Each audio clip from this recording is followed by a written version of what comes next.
Guys, let's talk about the 2021 QBs. Now, we just did a show on Justin Fields, so check that one out if you haven't seen it already. Let's talk about the other guys, starting with Mr. Trevor Lawrence. As always, let's get a little baseline by going over a trade. So are you going to do Trevor Lawrence and a late 23 first or Justin Fields? Package. Damn, I thought there was going to be some controversy on this. Yeah, I'll probably just take the package. I don't think we know enough about Fields to say that he's definitely head and shoulders above Lawrence, and that's what we're saying if we're taking a pick and the player over Fields. The only thing that complicates that, if you haven't had the trade deadline, is the Fields injury versus the most recent Trevor Lawrence performance.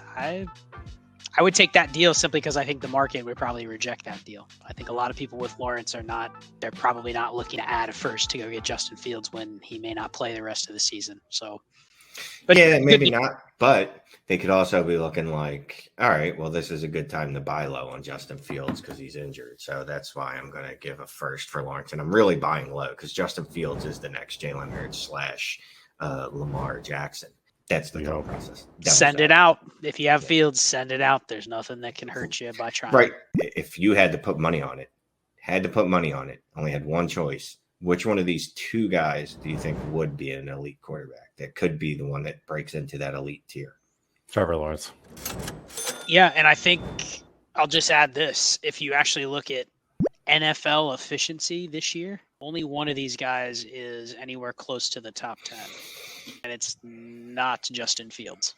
It's actually Trevor Lawrence at number 9, right behind Jimmy Garoppolo and Jacoby Brissett. So there's actually a couple names in there where you go, sexy. wow. Oh, yeah, Geno Smith, number 3. But the names ahead of him, Tua, Mahomes, Josh Allen, Jalen Hurts, Joe Burrow. So he's really just a notch behind some of the other like hyper efficient passers. And you have to figure with, he's not a zero on the ground. Like he's probably a guy that can give you He's a Joe Burrow on the ground. He can give you maybe 300 yards, 4 or 5 rushing touchdowns, which isn't nothing. That's not like Matt Stafford, Tom Brady, right?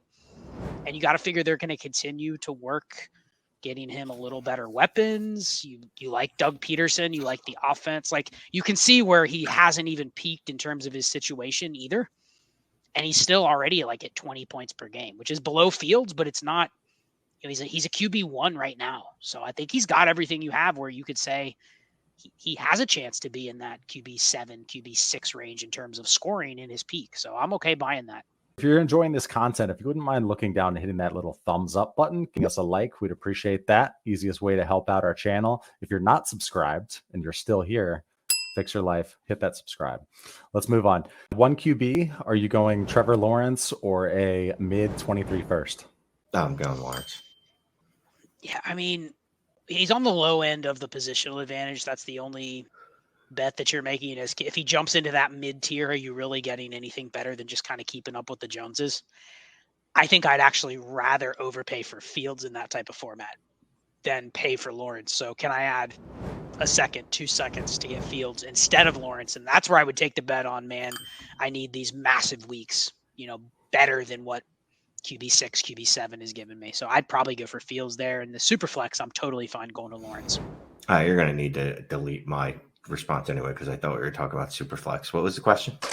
Oh, mid 23 first and single QB. Just like Scott, just to echo Scott, I don't think he's a needle mover in the same way that obviously Jalen Hurts or even Justin Fields can be. That's when I want to give up first round. Oh, I don't ever want to go up a first rounder for a quarterback, but that's when I'm willing to give up a first rounder for a quarterback, is when it's a guy that can actually win me a week. And I don't know that Trevor Lawrence is ever actually going to be that guy. So is T-Law one of the QBs that you would want to get up to by, tacking on something to Kirk Cousins or Derek Carr to tier up to T-Law?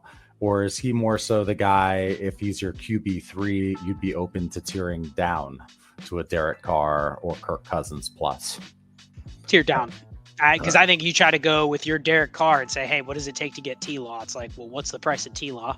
Yeah. You can throw in Derek Carr, and then immediately you go, like Shane has T-Law, I have Derek Carr. Shane, I'll add the Derek Carr to get T-Law. You're like, okay, well, I need to get paid for T-Law, then you can throw in Derek Carr. And immediately Yeah. I go, nah, I'll just stick with Derek Carr. He's solid as like a QB2, QB3. I'd actually rather go the other way. If Trevor Lawrence is my QB3 and I can get at least a first on top to go get Kirk Cousins, I'm going the other way on that. I'm fine rolling Kirk Cousins as my QB3 and picking up the extra value. Yeah, that's, I mean, because Kirk Cousins, again, perpetually, maybe I use that word correctly, just undervalued. I'm looking at Fantasy Pro Score, and him and T-Law are actually pretty similar. But from a dynasty perspective, yeah, I definitely want T-Law. Derek Carr is useless in that trade because exactly, Scott would say, hey, I have Derek Carr. What do I need to add to this to get the T-Law? And I would go, he doesn't count. Like, I'm not taking that as an asset. Like, you don't get a discount just because you're throwing me a quarterback. I'm gonna be honest. I think I'm in the point now where T-Law is finally. I'm comfortable with him as my QB2. His rookie season, I had hopes of him being my QB1. After his rookie season, I had hopes of him making any of my rosters. So I think I'm comfortable at least enough that he's my QB2, and I don't feel an urgency to tier up, right? I don't feel the urgency that I would with Derek Carr as my QB2. Jimmy Garoppolo is my QB2. And those guys are my QB2s. I'm going, oh, crap. I have to make a move. Like, I'm duty bound always to make a unsettled move to get another quarterback. Here, I'd be like, no, this is fine. I'm perfectly fine with this, even if the best he can get up to is like QB7, which, obviously isn't bad. But if his range is more in the back end QB 10, 11, 12, like I'm more than okay with that as my QB2. So I've got a follow-up question, but Scott, would you be okay with him as your QB2? Yeah. I mean, I think he's at the point where if I have him as my QB2, I actually would love to have a guy like Derek Carr as my QB3 until I see a little bit more from Lawrence before I'm comfortable pivoting down off of Carr to, someone even lower that's still a starter. You're starting to get down to the lowest common denominator of guys. If you pivot down off of somebody like Carr, it's like, who's the bottom end of guys I know can start for at least a year. So I'm okay with it. I think he's a top 12 quarterback, both value and production wise. What else can you want? The only next step is, does he jump up into the top 8 or better? Or is he in this like Dak Prescott range where it's like, okay, he's going to be solid where Russell Wilson used to be before this year. Like, he's good, but you're not sitting here going, oh man, this guy could have a top 3 season. But he doesn't need to have that. If he gives me what he's giving me this year, a little bit more going forward, I'm totally fine with that. QB 7, 8, 9, 10, 11, I'm good with that. Okay, so if Mike White were in this conversation, where would he slot in? Would he be above Zach Wilson? That's who we're talking about next. So as always, let's start off with a quick trade. Would you take Zach Wilson or a late 2023 first in Superflex? Don't even start over. Would you go Zach Wilson or an early 23 second? Second. Yeah, you can remove early and put any. And you can remove 23 and put any 24, and it's still the second. And look, this is where we start getting into my favorite year. When people start offering me 25 seconds for Zach Wilson, I go, you know what? I might have to take that. So let's talk about Zach Wilson. He got benched. Mike White looked good or good enough, way better than Zach Wilson. What's been happening, man? They were winning some games with Wilson, but talk to me. What's up with Zach Wilson? Why is he now worth any second, including a 25 second? Well, a couple things, right? So he got benched. That's never good. When they drafted you, 2 overall? Came out that apparently he has the yips. Also, not very good in a professional sports setting or at the quarterback position. You prefer that your quarterback not have the yips. If given the choice, yips or yipless, you want him yipless. He looked awful in every game that he's played. Like, there hasn't been one game he's actually looked good in. I don't remember. He started 20 games, so we can't even give him it's still early speech, especially when we see positive progression in a quarterback like, Trevor Lawrence. Yeah, that guy. And his situation was probably worse than Wilson's last year. And his situation is I don't think it's as good as Wilson's this year, to be quite frank. Wilson's got Garrett Wilson, Corey Davis, Elijah Moore. Even if his coach hates him, he had Breece Hall for a little bit. Like they built that team. And we said at the beginning of the year, like we were going to find out if Zach Wilson's any good. They gave him all these weapons. And then Zach Wilson went out there and showed you that he's not any good. And he's also not even good at just taking the blame when it's his fault.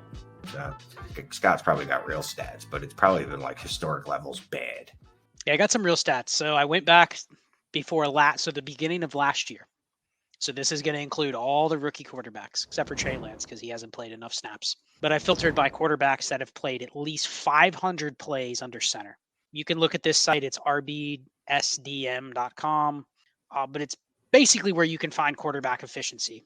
And you go back and you look at something called EPA per play, which is a really, really good stat to determine how much the offense is contributing per play at the quarterback position to the points added. So it's exactly what it is, expected points added per play, right?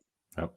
The 34 quarterbacks that have played 500 or more snaps under center in the last year, Zach Wilson ranks last. The three guys just above him. Now, there are 4 players that per snap are adding negative points for their team.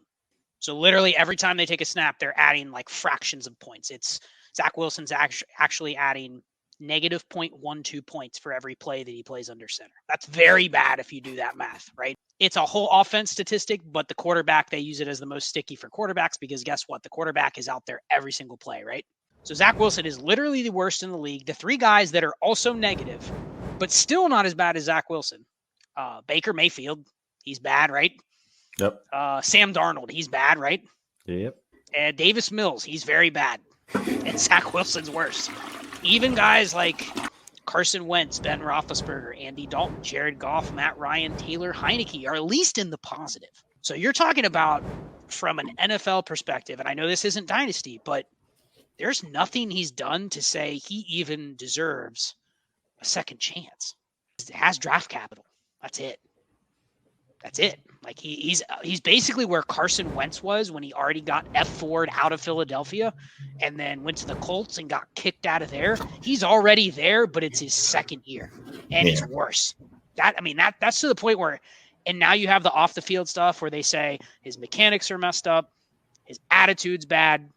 He's not even the backup because probably from a maturity level, he's not the guy you want there sitting over there helping Mike White get better because they're probably not even able to trust him to do that. What is you to think that the Jets either don't bring in another quarterback? You got to think they're looking at Tom Brady if he's available, Jimmy Garoppolo if he's available. I mean, and does another team go, here, I'll give you a third and go start Zach Wilson on their team? That's why I think you say you get out for a second because there isn't a path where he redeems himself, finds another spot. It's not like he's a victim of circumstance. If anything, you can say the Jets probably are a really good foundation around him. He's the problem. It's not Justin Fields or maybe not Mac Jones where it's like, okay, everything else could be the issue. It's him. So I don't think Mike White's better than him either, but at least Mike White can come in and be like, okay, Mike, can you do what we ask you to do? Sure. Make those throws, don't screw it up. I think there's just too much negative to where his value in Dynasty, the perception of Zach Wilson is already at to where like Mitch Trubisky was when he gets benched. Like there isn't coming back. He has to go to a point where he just plays great on the field for a year. Then maybe he gets a value rebound and his efficiency numbers just say he's not capable of that. So I want to be out and if I whiff because he's the 1 out of 1,000, then I whiff. That's what I was going to say, like devil's advocate. We were saying a lot of the same things about Trevor Lawrence last year, except for the whole his teammates hate him and his coach hates him, which is, again, that's real football stuff. And that does matter, because it does encroach into fantasy. Like if your team hates you and they'd rather start Mike White, who, what did you say? He was drafted in 2018 in the 5th round, didn't even make it out of camp with the Cowboys. Like if your team is so down on you that they go, you know what? I don't care if this guy's as talented as you is. It doesn't matter. Like just put this guy in. Like you have to be a pretty bad cancer. So you would very easily, very gladly give Zach Wilson and a third for a second. Yes. Yeah. I would name quarterbacks that are way out of the range of who you would want. I would take them over Zach Wilson. I would rather bet on Jameis Winston. I would rather bet on. You could almost sell me looking at these same numbers. I'd rather have Jacoby Brissett. Because I actually think the way he's handled the Deshaun situation, there's a better shot that someone goes, okay, we're going to give Jacoby Brissett one more shot. Mm-hmm. Like right now, if the Jets went into the offseason and they signed Jacoby Brissett to go with Zach Wilson, who would you bet on winning the job? Brissett. It wouldn't be Zach Wilson.